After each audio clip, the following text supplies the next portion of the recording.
प्यारे विद्यार्थियों, देखते हैं एक्सरसाइज 12.2 का क्वेश्चन नंबर 10। और क्वेश्चन नंबर 10 में कहा गया है कि एक छतरी के 8 ताने हैं। एक छतरी के 8 ताने हैं जो बराबर दूरी पर लगे हुए हैं। देखिए आकृति 12.13। छतरी को 45 सेंटीमीटर त्रिज्या वाले एक सपाट वृत्त मानते हुए दो क्रमागत तानों के बीच का क्षेत्रफल ज्ञात कीजिए। तो प्यारे बच्चों, हमारे पास क्या है कि एक छतरी दी हुई है जिसके 8 खाने हैं या फिर 8 ताने हैं जो बराबर दूरी पर लगे हुए हैं। तो यहाँ पे छतरी को 45 सेंटीमीटर त्रिज्या का एक सपाट वृत्त मानते हुए दो क्रमागत तानों के बीच का क्षेत्रफल ज्ञात कीजिए। तो प्यारे बच्चों, देखते हैं कि इस प्रश्न को हम किस तरह से हल करेंगे। एक काफी इंटरेस्टिंग क्वेश्चन है। इसमें हमारे पास एक छतरी दी हुई है। अब अगर हम इसकी छतरी की बात करें तो आप देखेंगे कि इस छतरी को में 8 ताने हैं। तो जब इसको हम खोल लेंगे तो ये क्या किस में कन्वर्ट हो जाएगी? एक सपाट वृत्त में ये कन्वर्ट हो जाएगी। तो इससे हमें क्या मिल जाएगा? एक वृत्त मिल जाएगा। इसमें और क्या कहा गया है? तो ये एक वृत्त बन जाएगा। और इस वृत्त में क्या है? हमारे पास 8 खाने हैं, जैसे 1 2 3 4 5 6 7 और 8। तो ये 8 खाने हैं इसकी। तो इनकी दो क्रमागत तानों के बीच का क्षेत्रफल ज्ञात कीजिए। तो इनमें किन्हीं भी दो ताने, जैसे एक ताना ये और एक ताना ये, इनके बीच का क्षेत्रफल ज्ञात करना है। तो मान लो चाहे हम ये क्षेत्रफल ज्ञात कर दें, तो किन्हीं भी दो क्रमागत तानों के बीच का क्षेत्रफल। तो यहाँ पे जो त्रिज्याखंड 1 का क्षेत्रफल निकाल दें या फिर त्रिज्याखंड 2 का, त्रिज्याखंड 3 का, किसी भी एक त्रिज्याखंड का क्षेत्रफल निकाल दें। इस तरह के हमारे पास कितने त्रिज्याखंड बन गए? ये 8 त्रिज्याखंड बन गए हमारे पास। अब हमारे पास छतरी को 45 सेंटीमीटर त्रिज्या वाला एक सपाट वृत्त मानते हुए, यानी कि छतरी वृत्ताकार है, तो हम लिख देंगे कि जो वृत्ताकार छतरी है हमारे पास, वृत्ताकार छतरी की त्रिज्या बराबर है 45 सेंटीमीटर। तो प्यारे बच्चों, बस आपको क्वेश्चन समझ में आना चाहिए। बिल्कुल सिंपल क्वेश्चन है। अब इसमें हमें क्या करना है कि दो क्रमागत तानों के बीच का क्षेत्रफल ज्ञात करना है। तो हमें क्या करना है? दो क्रमागत तानों के बीच का क्षेत्रफल। तो हमें करना है दो क्रमागत तानों के बीच का क्षेत्रफल ज्ञात करना है। तो प्यारे बच्चों, ये हमारे पास जो दो क्रमागत तानों के बीच में हमारे पास एक त्रिज्याखंड ही तो है। 8 त्रिज्याखंड में से एक त्रिज्याखंड है। तो यहाँ पे हम लिख सकते हैं कि ये क्या चीज है हमारे पास? त्रिज्याखंड 1 का क्षेत्रफल। किसी भी एक का निकाल सकते हैं। तो हमने उसमें से क्या लिख दिया? ये शेडेड किया हमने। तो इसका क्षेत्रफल हम ज्ञात करेंगे। अब त्रिज्याखंड के क्षेत्रफल का फॉर्मूला क्या होता है प्यारे बच्चों? ये होता है हमारे पास पाई r स्क्वायर थीटा बटे में 360। अब पाई हमारे पास कितना यूज करना है आपकी मर्जी है। 22/7 यूज करें या 3.14। तो ऐसा कुछ विशेष लिखा नहीं हुआ, तो हम 22/7 लिख देते हैं। और त्रिज्या है हमारे पास r 45 गुना में 45। थीटा का हमें पता नहीं है अभी, और ये हमारे पास 360 डिग्री है। अब प्यारे बच्चों, देखते हैं हमारे पास 8 त्रिज्याखंड बने हुए हैं। तो अगर इस पूरे संपूर्ण कोण की बात करें तो ये हमारे पास कितना है? 360 डिग्री। तो थीटा का मान हमारे पास कितना आ जाएगा? 360 बटे में 8, क्योंकि ये 8 बराबर केंद्रीय कोण बने हुए हैं। प्रत्येक त्रिज्याखंड के लिए, जितने भी त्रिज्याखंड है सबके लिए जो थीटा है वो बराबर है। और ये टोटल थीटा कितना होगा हमारे पास? कुल कोण कितना है? संपूर्ण कोण 360 डिग्री। तो एक त्रिज्याखंड के लिए केंद्रीय कोण कितना हो जाएगा हमारे पास? 8 से हम इसको भाग कर देते हैं। तो जब 8 से हम इसको भाग करेंगे तो 8 पे ही कट देगा, 8 एकम 8, 8 चौके 32, 4 बज के 8 पंजे 40। तो थीटा का मान आ गया हमारे पास 45 डिग्री। तो यहाँ पे हम इसको लिख देते हैं। तो थीटा का मान हम यहाँ पे 45 डिग्री कर देंगे। थीटा हो गया हमारे पास 45 डिग्री। अब इसके लिए हमें इसको हल करना है। तो 9 पे काटे, 9 पंजे 45, 9 चौके 36, और यहाँ पे हमारे पास 5, 5 एकम 5, 5 अट्ठे 40। अब यहाँ पे 2 पे काटेंगे तो ये 11 हो जाएगा और ये हमारे पास 4 हो जाएगा। तो प्यारे बच्चों हमारे पास क्या बचा, एक तो 11, एक हमारे पास 45 और एक हमारे पास 45 और बटे में 28। तो अब देखो 45 की 45 के साथ हमें गुना करनी है। तो 45 की 45 के साथ गुना करने का तो बड़ा आसान सा तरीका है, 5 पंजे 25 और 5 चौके 20। तो 45 की हमें 45 के साथ गुना करनी थी। तो ये हमारे पास देखो, जब इस तरह की जैसे वर्ग निकालना है, हमें 45 का वर्ग करना है। अगर इकाई का अंक 5 है तो 5 की 5 के साथ गुना 25, और ये हमारे पास दोनों 4 है तो 4 की इससे अगले अंक यानी कि 5 के साथ गुना करनी है। तो 4 पंजे 20, तो ये 45 के साथ गुना की तो ये आया हमें। अब हमें इसकी 11 के साथ और गुना करनी है। तो 11 के साथ गुना करने के लिए हम एक डिजिट छोड़ के उससे आगे दोबारा से फिर यही लिख देते हैं और फिर हम इसको जोड़ देंगे। तो हमारे पास ये आ जाएगा 5, 7, 2, 2 और 2। तो ये हमारे पास प्यारे बच्चों आ जाएगा 22,275 बटे में 28 सेंटीमीटर में है। तो हम इसको लिख देंगे वर्ग सेंटीमीटर। तो प्यारे बच्चों ये हमारे पास इसका आंसर आ जाएगा। तो आप अगर चाहें तो इसको दशमलव में लिखना चाहे तो दशमलव में भी भाग कर देंगे 28 से, नहीं तो आप इसको यहीं पे छोड़ सकते हैं। तो प्यारे बच्चों ये हो गया हमारे पास क्वेश्चन नंबर 10। प्यारे बच्चों देखते हैं एक्सरसाइज 12.2 का क्वेश्चन नंबर 11। और क्वेश्चन नंबर 11 में कहा गया है कि किसी कार के दो वाइपर,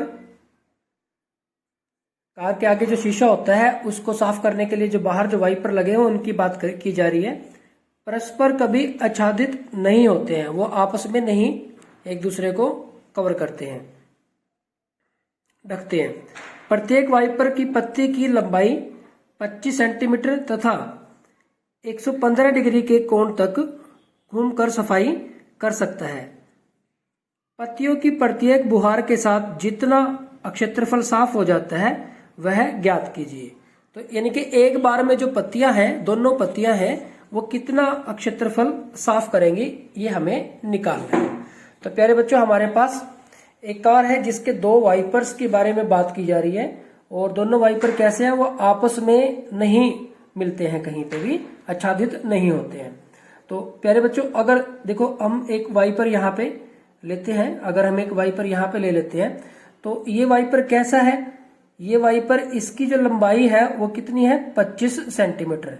तो यानी कि मतलब ये मान लो हमारे पास 25 सेंटीमीटर है, 25 सेंटीमीटर है और ये ऐसे घूम रहा है। तो ऐसे ऐसे ऐसे कार के आगे शीशे पर लगा हुआ इसको इस तरह से साफ कर रहा है। तो ये कितने एंगल पर घूम सकता है, 115 डिग्री के एंगल पर घूम सकता है। तो मान लो अगर हम 115 डिग्री का एंगल यानी कि अगर हम इसको इस तरह से करें, यहाँ से इसको मिला देते हैं, 115 डिग्री का एंगल बना देते हैं। तो आप अंदाजे से, तो इसमें कोई हमें इस तरह नहीं है कि बिल्कुल ही एग्जैक्ट 115 डिग्री का हो, तो हम इस तरह से ये ले लेते हैं कि ये हमारे पास 115 डिग्री का एंगल हो जाता है, 115 डिग्री। तो ये भी हमारे पास 25 सेंटीमीटर है। अब ये जो वाइपर है हमारे पास इस तरह से घूम रहा है, एक और वाइपर है, तो जितना क्षेत्र ये साफ करेगा उतना ही क्षेत्र इधर वाला साफ करेगा, क्योंकि दोनों आपस में कहीं नहीं मिलते हैं। तो हमें क्या करना है, जो क्षेत्र है वो निकालना है। अब देखो वाइपर ऐसे ही चलेगा, इस तरह से वाइपर इस तरह से चल रहा है, दूसरे वाला वाइपर भी इस तरह से चल रहा है। तो हमें यह क्षेत्र निकालना है, सारा ये सारा क्षेत्र निकालना है, ये सारा हमें ज्ञात करना है। जितना भी है ये इसका जो क्षेत्र है। ठीक इसी तरह से दूसरा है, तो दूसरे का भी इतना ही होगा। तो हम यहाँ पे लिखेंगे कि जो वाइपर की पत्ती है उसकी लंबाई कितनी है, वाइपर की जो पत्ती है उसकी लंबाई है, वाइपर की प्रत्येक पत्ती, क्योंकि 2 वाइपर है ना, प्रत्येक पत्ती की लंबाई यह है हमारे पास कितना, 25 सेंटीमीटर। अब देखो ये वाइपर की जो पत्ती है ये घूम रही है, तो ये त्रिज्याखंड का निर्माण कर रही है, और इसके लिए हमारे पास आर कितना है, यही जो वाइपर की पत्ती की लंबाई है यही हमारे पास आर है, यानी कि हमारे पास ये आर ही है, आर मिल गया हमें। और ये कितने डिग्री के कोण पर घूम सकती है, 115 डिग्री के कोण पे हमारे पास घूम सकती है ये। तो यहाँ पे हमारे पास थीटा का मान भी हमें पता चल गया कि ये 115 डिग्री है। अब यहां से हमें ज्ञात करना है पत्तियों की प्रत्येक बुहार के साथ जितना क्षेत्रफल साफ हो जाता है वह ज्ञात कीजिए। तो हम लिखेंगे कि दोनों वाइपर की पत्तियों द्वारा साफ किया जाने वाला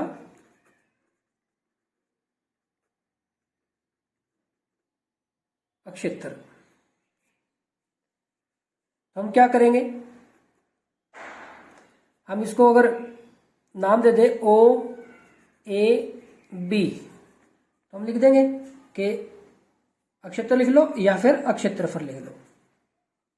यहां पे हम लिखेंगे कि त्रिज्याखंड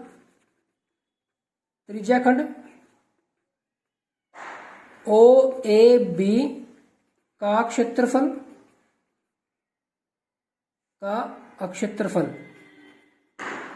त्रिज्याखंड ओ ए बी का अक्षेत्रफल। अब प्यारे बच्चों त्रिज्याखंड ओ ए बी का क्षेत्रफल है, तो एक पत्ती के लिए हुआ, तो 2 पत्ती के लिए हमें क्या करना पड़ेगा, इसको 2 से गुना करना पड़ेगा। 2 से आगे गुना कर दे या फिर पीछे 2 से गुना कर दे, तो 2 गुना में त्रिज्याखंड ओ ए बी का अक्षेत्रफल। तो यहाँ पे हमारे पास 2 गुना में त्रिज्याखंड का क्षेत्रफल क्या होता है, पाई आर स्क्वायर थीटा बटे में 360। तो 2 गुना में यहाँ पे हमारे पास 22/7 गुना में क्या आ जाएगा, आर स्क्वायर, आर है हमारे पास 25 गुना में 25, थीटा है हमारे पास 115 डिग्री बटे में 360। तो इसके लिए हमें इसको हल करना है। अब जो कैंसिल होता है उसको कैंसिल कर लेंगे। यहाँ पे आप अगर पाई का मान 3.14 लेना चाहें तो वो भी ले सकते हैं। तो यहाँ पे अगर हम कैंसिल करें, 5 पे कैंसिल करें, तो यहाँ पे 5 दूनी 10, 5 दिया 15, यहाँ पे करेंगे 5 सत्ते 35 और 5 दूनी 10, तो ये आ गया हमारे पास। 2 पे कैंसिल करेंगे तो ये हमारे पास आ जाएगा 36, फिर 2 पे कैंसिल करेंगे तो यहाँ पे 11 आ जाएगा और यहाँ पे 18 आ जाएगा। अब हमारे पास रह गया क्या क्या रह जाते हैं, हमारे पास रह जाते हैं 11 गुना में 25 गुना में 25 गुना में 23 और बटे में एक, तो हमारे पास ये रह गया 7 और ये रह गया हमारे पास 18। 18 की और 7 की करेंगे 126 हो जाएगा हमारे पास। तो अब देखिए प्यारे बच्चों, अब हमें ये गुना करनी है, 25 की 25 के साथ करेंगे तो 625 आ जाएगा। यहाँ पे हम लिख लेते हैं 625 गुना कर रहे हैं। और है हमारे पास 11 की और 23 की जब हम करेंगे तो 11 तिया 33 3, 11 तिया 33 3, 11 दूनी 22, 22 और 3 25, तो ये हमारे पास आ जाता है। अब हमें इनकी गुना करनी है, 25 तिया 75, 6 तिया 18, इसी तरह से अगर हम 5 के लिए करें, 5 पंजे 25, 5 दूनी 10 तो 12, 30 और 1 31। और अब हम 2 के लिए करें, 25 से 50 हो जाएगा और 6 से 12 हो जाएगा। ये हमारे पास 5, 7 5 12 2, 8 2 10 और 1 11, 5 6 7 और 1 8, 3 और 2 5 और ये आ जाएगा हमारे पास। तो यहां से हमें मिला, अब हमें 1 5 8 125 इसको भाग करना है किससे? 126 से। तो अब हम इसको 126 से भाग करेंगे। तो प्यारे बच्चों, अब आपको क्या करना है, 1,58,125 को 126 से भाग करना है। अब क्योंकि कैलकुलेशन थोड़ी सी बड़ी हो जाती है, तो आप चाहें तो इसको यहीं पे इसी तरह से छोड़ सकते हैं कि यही हमारा आंसर हो जाएगा। कितना? 1,58,125 बटे में, ये कितना है हमारे पास? बटे में इसके 126 सेंटीमीटर स्क्वायर या फिर वर्ग सेंटीमीटर। तो प्यारे बच्चों, ये हो गया हमारे पास क्वेश्चन नंबर 11। आप चाहें तो भाग करना चाहें तो भाग कर सकते हैं, और अगर आप इसको ऐसे ही लिखना चाहें तो इस तरह से लिख सकते हैं। तो ये हमारे पास क्वेश्चन नंबर 11 था। काफी इंटरेस्टिंग क्वेश्चन है। यहाँ पे जस्ट आपको स्टेटमेंट समझ में आनी चाहिए कि क्या स्टेटमेंट में क्या कहा गया है और वो क्या पूछ रहा है। उसने कहा कि एक कार के वाइपर हैं 2 जो आगे का शीशा साफ करने के काम आ रहे हैं। तो उसमें क्या है, वो दोनों वाइपर एक दूसरे को आच्छादित नहीं करते हैं, एक दूसरे को काटते नहीं है, एक दूसरे को टच नहीं करते हैं। तो उनकी लंबाई कितनी है? 25 सेंटीमीटर है और 115 डिग्री का वो कोण बना रहे हैं। तो वो कितना क्षेत्र साफ करेंगे? तो ये हमें बताना है कि वो कितना क्षेत्र साफ करेंगे। तो देखो, जो वाइपर की जो लंबाई है वो हमारी त्रिज्या है, कोण भी बता दिया 115 डिग्री। तो हमें क्या करना है? त्रिज्याखंड का क्षेत्रफल निकालना है। तो त्रिज्याखंड का क्षेत्रफल का फॉर्मूला हमें पता है, थीटा दे रखा है, आर दे रखा है, तो कोई ज्यादा बड़ी समस्या नहीं है। इसके साथ साथ उसने कहा कि कुल कितना क्षेत्र साफ करेंगे। तो कुल क्षेत्रफल अगर हमें निकालना है तो दोनों वाइपर का निकालना पड़ेगा। तो एक के लिए त्रिज्याखंड का के क्षेत्रफल का फॉर्मूला लगा के और उसको हमने क्या किया, उसको हमने 2 से गुना कर दिया और आंसर निकाल लिया। तो ये हो गया प्यारे बच्चों हमारे पास क्वेश्चन नंबर 11। प्यारे बच्चों, देखते हैं एक्सरसाइज 12.2 का क्वेश्चन नंबर 12। और क्वेश्चन नंबर 11 की तरह से ही है, कोई ज्यादा सा डिफरेंस नहीं है।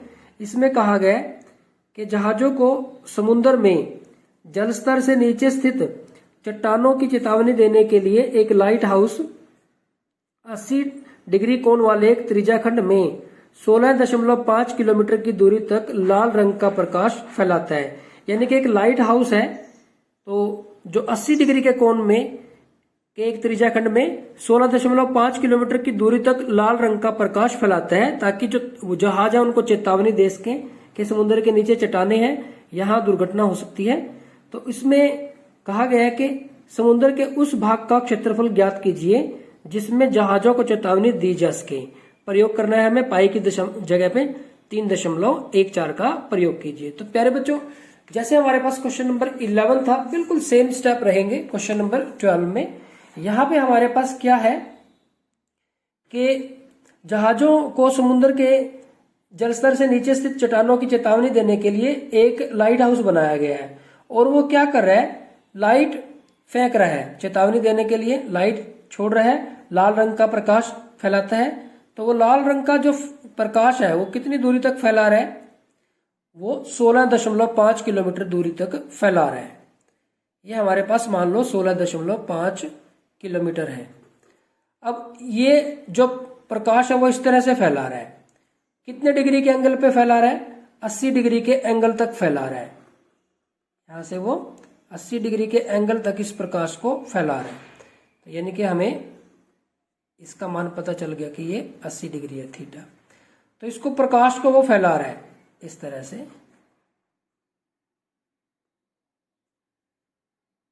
तो हमें ये ज्ञात करना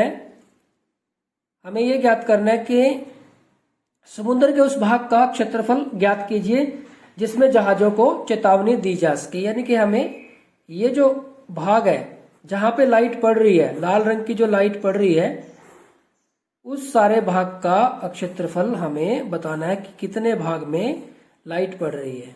तो प्यारे बच्चों आप ध्यान से देखें तो ये हमारे पास, इसको अगर हम O, इसको A और इसको B लिख लें तो ये हमारे पास त्रिज्या खंड नहीं हो गया हमारे पास, जिसकी जो त्रिज्या है वो 16.5 किलोमीटर है और जो थीटा है इसका 80 डिग्री है।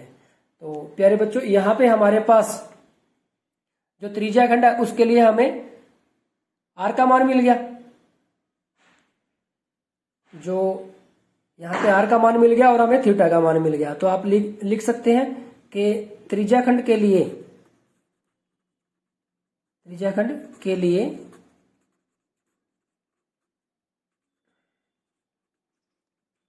केंद्रीय कोण हो गया हमारे पास, थीटा हो गया 80 डिग्री।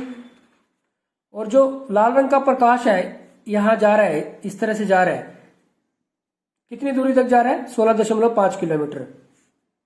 और हम लिख सकते हैं कि त्रिज्या खंड के लिए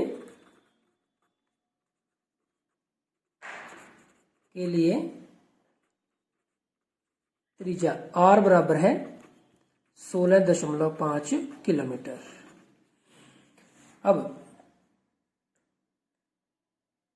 समुद्र के उस भाग का क्षेत्रफल ज्ञात कीजिए जिसमें जहाजों को चेतावनी दी जा सके। तो आप लिखेंगे कि समुद्र के उस भाग का क्षेत्रफल